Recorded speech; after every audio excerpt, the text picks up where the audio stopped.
Ibu-ibu, mau lihat pelitnya ibu? Coba kalau dia beli sayur. Hobi memang dia nawar. Kalau dia ke pasar, beda 1000, dia kelilingi tuh pasar. Beda 1000 tuh dia kelilingi.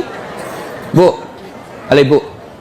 Bu, kalau ibu belanja di Trans Studio, Trans Mall, atau Alfamidi, Alfamart, tawar apa tidak? Tidak. Tawar apa tidak?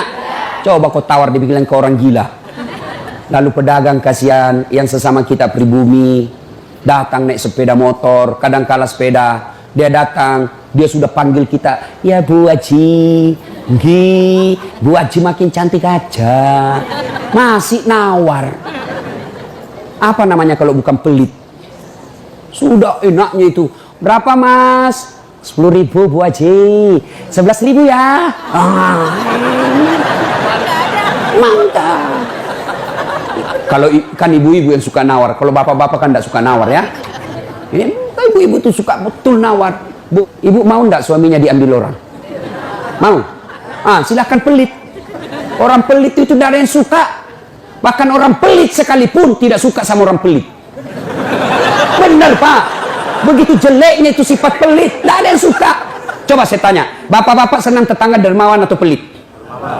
Ibu-ibu senang suami yang pelit atau dermawan? Senang mantu yang pelit atau dermawan? Teman-teman yang pelit atau dermawan? Dermawan, tidak ada orang suka orang pelit. Bahkan orang pelit pun tidak suka sama semuanya pelit. Jangan kau ke rumahnya, pelit dia itu, padahal dia juga pelit. Begitu jeleknya itu sifat pelit. Demi Allah, tidak ada orang bangkrut gara-gara sedekah. Adakah pernah bapak dengar, mas, tuh yang di sudut rumah di komplek, tuh kaya betul dulu Ustadz, cuma karena dia rajin sedekah, bangkrut. Ada? Tidak pernah. Biasa kita ini sangka buruk kepada Allah, tidak mau bersedekah karena sangka buruk. Nanti saya makan apa? Nanti saya makan apa? Jangan cemas rezeki, jangankan diambil orang, tertukar saja tidak. Cicak aja dijamin rezekinya. Tahu cicak? Tahu? Cicak makan apa ibu? Masuk akal enggak? Enggak masuk akal. Gimana caranya? Satu di dinding, satu terbang. Di mana ketemu? Enggak ada terminalnya. Kalau pesawat terbang, kita jalan, ada ketemunya di mana? Di bandara.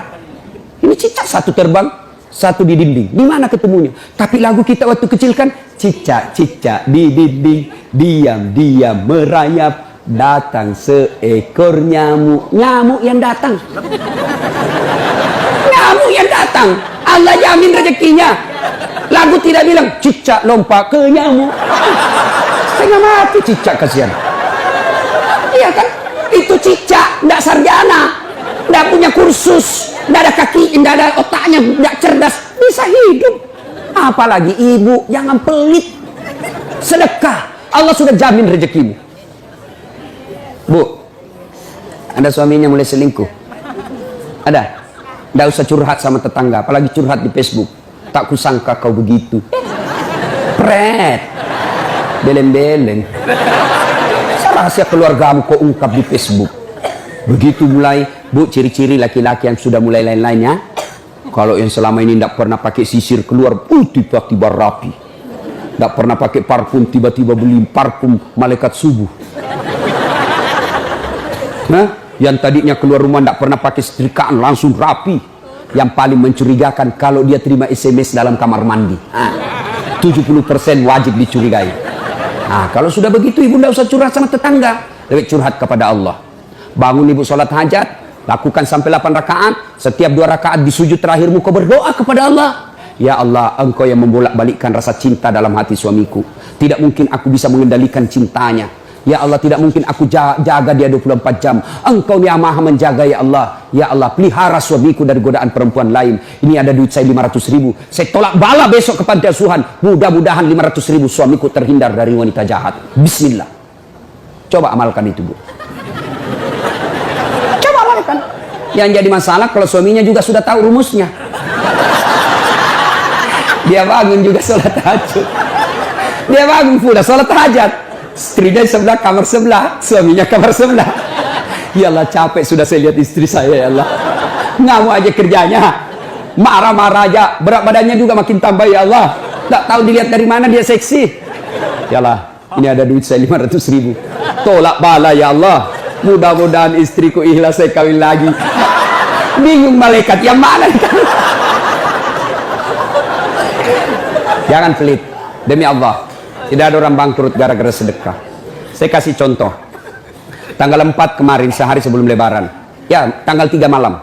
Ada anak-anak usia 19 tahun. Bapaknya Flores, mamanya Toraja, Kristen. Karena sering dengar ceramah saya di YouTube, akhirnya dia memutuskan diri masuk Islam. Desember kemarin, 19 tahun. Tanggal 3 malam, dia DM ke saya di Instagram. Ustaz, saya ini dicerita cara mualafnya. Kemudian besok sudah mau lebaran, saya belum punya baju baru Ustaz.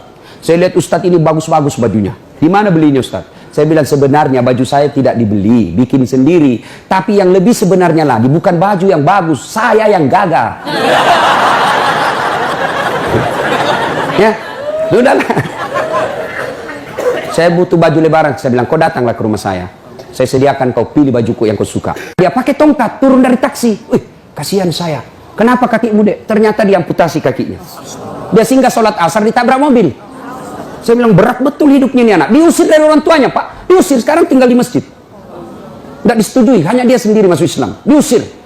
Bilang, kenapa kakimu? Saya cerita. Sedih saya, sempat berkaca. Yang sedih Ustaz, ini tidak ada artinya ini kaki ketimbang iman saya kepada Allah. Luar biasa, 19 tahun. Saya ambil baju saya yang paling bagus. Kau pilih nih, Dek, mana kau suka? Bener, diambil yang paling bagus. Sempat juga saya nyesal. Sudah, karena saya buru-buru ke bandara, saya mau pergi khutbah. Ya, ini Dek, kau ambil 1 juta. Sudah, kembalilah dia, naik Grab lagi. Sudah, perjalanan saya ke bandara, masuk WhatsApp. Ustadz, berapa nomor rekeningnya? Wakil Wali Kota Balikpapan. Dalam hati saya bilang, kenapa lagi Pak Wali? Ada apa? Pada dalam hatiku, segeralah. Kirimlah nomor rekening. Masih di atas mobil, masuk. Masuk, berapa transferan masuk? 30 juta. Tadi keluar 1 juta. Tidak cukup sampai situ, Allah balas lebih banyak. Sampai saya di airport, bandara, depan pintu 7 nunggu saya keberangkatan, tiba-tiba ada ibu-ibu lari. Bawa amplop. Ustaz, tunggu dulu Ustaz. Apa? Ini dalam hatiku, ada apa lagi? Padahal cepat sudah. Ini ada ternyata ada fans saya, dia lihat saya di bandara, dia mau kasih, tapi coba buru-buru mau masuk bandara. Dikasih saya melalui itu ibu. Nih ada Ustaz titipan dari ini. Oke, saya buka, berapa isinya? 10 juta. Sudah 40 itu kan gantinya. Besoknya tanggal 5 selesai khutbah. Biasanya kalau saya khutbah dikasih itu ibu 25 juta sama itu Bu Bupati. Berapa saya dikasih waktu itu? 35 juta. Berapa Allah ganti? 75. Keluarkan 1 juta, Allah ganti 75 juta. Kenapa ibu miskin? Karena ibu malas bersedekah. Selalu berkeyakinan saya miskin. Maka Allah, ana indasani abdibi. Saya tergantung sangkanya hambaku. Kalau kau sangka tidak mampu, maka kau kasih tidak mampu. Sedekah ibu. Allah tidak lihat 1 jutanya, Allah tidak lihat 100 ribunya. Yang Allah mau nilai, kamu sedekah enggak 1 hari ini. Jangan pernah lewatkan maghrib tanpa sedekah di hari itu. Coba amalkan. Coba. Kenapa kita tidak bisa umroh? Karena selalu yakin saya tidak mampu. Maka Allah, ya sudah, kok dia yakin tidak mampu. Sedekah. Pulang ini kau sedekah sama tetanggamu. Cari orang miskin. Cari janda-janda tua. Tidak usah janda muda, banyak yang bisa selamat. Jelas? Salatullah salamullah ala toha rasulillah. Salatullah salamullah ala yasin habibillah. Nah, sudah banyak sebenarnya penyakit hati, tapi waktu yang terbatas. Saya cuma bilang waktu yang terbatas. Saya ada acara di Bandung ibu jam 10. Saya ini orang kampung. Saya tidak tahu Bogor ke Bandung jauh. Saya pikirnya 1 jam. Inilah kalau kita pakai pulsa lokal. Saya orang kampung, tidak tahu saya. Oh ternyata jauh. Nah, saya harus segera selesaikan. Insya Allah kalau panitia ngundang saya lagi ke sini, saya datang lagi. Insya Allah ya. Nah, ini penyakit hati. Sekarang gimana cara mengobatinya? Ala bizikrillahi tatma'innul qulub. Ketahuilah dengan berzikir mengingat kepadaku, maka hatimu akan jadi tenang. Jadi kalau kita punya penyakit hati, maka datang di majelis zikir Al-Ihya ini. Ini salah satu caranya. Memang ibu tidak dapat voucher, memang ibu tidak dapat undian, tapi apa yang ibu dapat?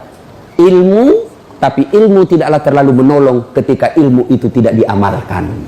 Amalkan yang Bapak Ibu tahu, maka Allah akan berikan ketenteraman jiwa, ketenangan hati. Kalau hati sudah tenang, itulah kekayaan kita yang paling baik.